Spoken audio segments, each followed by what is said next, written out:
শীর্ষ আদালতের রায়ে সারা রাজ্যে চাকরি হারিয়েছেন প্রায় 26,000 শিক্ষক এবং অশিক্ষক কর্মী। এই তালিকায় নাম রয়েছে তুফানগঞ্জ 2 নম্বর ব্লকের শিঙ্গিমারি হাই স্কুলে। জানা গেছে শিঙ্গিমারি হাই স্কুলে ছাত্রছাত্রীর সংখ্যা প্রায় 2000। স্কুলের শিক্ষক এবং শিক্ষাকর্মী ছিল প্রায় 25 জন। এতজন ছাত্রছাত্রী নিয়ে দীর্ঘদিন থেকে বিদ্যালয় চালাতে হিমশিম খেতে হচ্ছিল বিদ্যালয় কর্তৃপক্ষের। এরই মধ্যে গত বৃহস্পতিবার সুপ্রিম কোর্টের ধাক্কায় স্কুলের 7 জন শিক্ষক, 2 জন শিক্ষিকা এবং 1 জন ক্লার্ক, এমনকি একজন গ্রুপ ডি কর্মী চাকরি যাওয়ার মহা ফাঁপড়ে পড়েছে স্কুল কর্তৃপক্ষ। তারা প্রত্যেকেই বিজ্ঞান বিভাগ এবং কলা বিভাগের শিক্ষক শিক্ষিকা ছিলেন।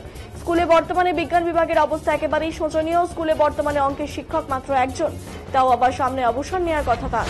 রসায়নবিদ্যা এবং পদার্থবিদ্যার শিক্ষক নেই বললেই চলে। এমনকি স্কুলে কলা বিভাগের বাংলার শিক্ষক এবং ফিলোসফির শিক্ষক নেই, ফলে পার্শ্ব শিক্ষক দিয়ে চলছে পঠন পাঠন। এমনিতেই শিক্ষক শিক্ষিকার যথেষ্ট ঘাটতি রয়েছে শিঙ্গিমারি হাই স্কুলে। তারপরে বর্তমানে এই পরিস্থিতিতে কিভাবে সমস্ত ক্লাস চলবে, কিভাবে হবে পঠন পাঠন, চিন্তায় ঘুম উড়েছে স্কুল কর্তৃপক্ষের। এ ব্যাপারে টিআইসি রামদুল্লাহ শাহ রায় জানিয়েছেন, আমরা ভয়ঙ্কর পরিস্থিতির সম্মুখীন হয়েছি। বিদ্যালয়ে পরীক্ষা চলছে। আজ কোনোভাবে কম্পিউটার শিক্ষক শিক্ষিকা সহ স্কুলের সমস্ত বিষয়ে শিক্ষকদের দিয়ে পরীক্ষা পরিচালনা করা হচ্ছে। কিন্তু আগামী দিনগুলোতে কি হবে এই নিয়ে আমরা দ্রুত পরিচালন কমিটি এবং অভিভাবকদের নিয়ে বৈঠকে বসবো বলে জানিয়েছেন তিনি। তবে শিক্ষক নিয়োগ দুর্নীতির ফল কি এখন ভোগ করতে হবে? নিরপরাধ ছাত্রছাত্রীদের এটাই কি ভবিতব্য? এই রাজ্যের পড়ুয়াদের প্রশ্ন শিক্ষা মহলে।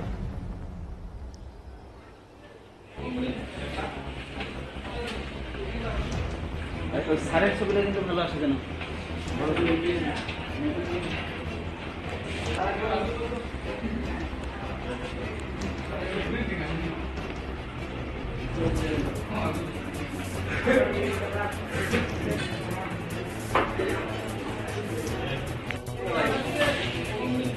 আমাদের তো এখন সমস্যা হচ্ছে ভার্ডিক্টের পরে আমাদের টোটাল নন টিচিং হচ্ছে 9, নন টিচিং 2 জন গেল আর টিচিং স্টাফ হচ্ছে 9 জন।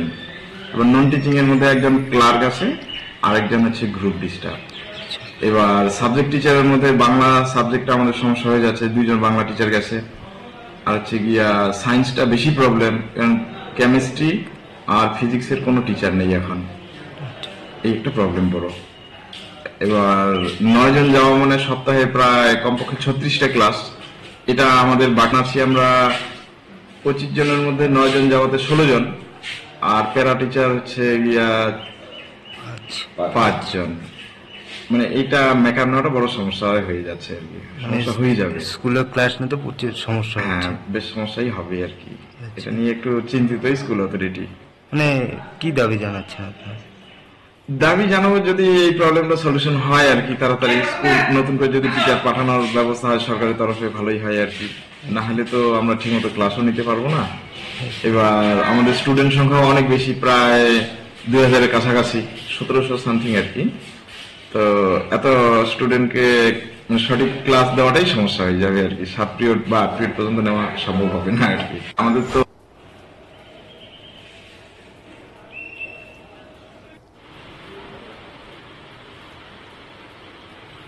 স্কুলে টোটাল 11 জনের চাকরি গিয়েছে, তার মধ্যে 9 জন শিক্ষক আর একজন হচ্ছে করণিক আর একজন হচ্ছে ডি গ্রুপের আর কি, মানে পিওনের চাকরি গেছে। মানে টোটাল 11 জন শিক্ষকদের মধ্যে।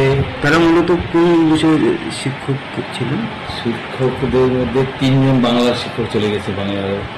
এখন এই মুহূর্তে শুধু একজন আপার প্রাইমারি শিক্ষক আছেন, আর ফিজিক্সের 2 জন, কেমিস্ট্রির 1 জন, আর ইংরেজির 1 জন, সব মিলিয়ে 9 জন। আর নন টিচিং হচ্ছে 2 জন, টোটাল 11 জন। মানে আমাদের তো আগেই কম ছিল, 10 জনের মতো শর্টেজ আগের থেকেই ছিল। টোটাল 25 জন ছিল আমাকে নিয়ে। 25 জনের মধ্যে আরও 9 জন টিচার চলে গেলেন, মানে 16 জন টিচার এখন আছে পার্মানেন্ট টিচার। মূলত কি কি বিষয়ে শিক্ষক নেই স্কুলে এখন বর্তমানে? কেমিস্ট্রিতে নেই, ফিজিক্সের 1 জন আছে আবার মানে নর্মাল সেকশনের, আর বাংলারও 1 জন আছে। ও ফিলোসফির একদমই নেই, ফিলোসফি যিনি ছিলেন চলে গেলেন, ফিলোসফি চলে গেছে। কেমিস্ট্রি নেই, একদম ফাঁকা। ফিজিক্সের তো নেই, ফিজিক্সের চলে গেছে। পিওর সায়েন্সের 1 জন আছে। ফিজিক্সেরও নেই। সামনে তো ফিজিক্সে যে ম্যাডাম ছিলেন উনি হায়ার সেকেন্ডারি সেকশনের জন্যই ছিলেন, ওনার চাকরিটাও গেছে। বর্তমানে তো স্কুলে পরীক্ষা শুরু হয়েছে, তো পরীক্ষা নিতে কতটা সমস্যার সম্মুখীন হচ্ছেন? সমস্যা তো খুবই কঠিন সমস্যা আর কি পরীক্ষা নেওয়াটাও।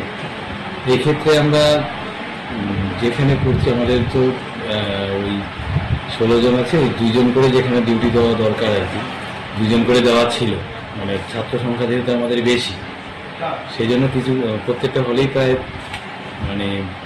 প্রত্যেকটা সেকশনে আমাদের 120-25 জন করে স্টুডেন্ট আছে। ওদের 2 জন করে টিচার দেওয়া ছিল, সেখান থেকে ওই 1 জন করে দিয়ে কোনো রকম ভাবে পরীক্ষাটা চালাচ্ছে, যেহেতু পরীক্ষা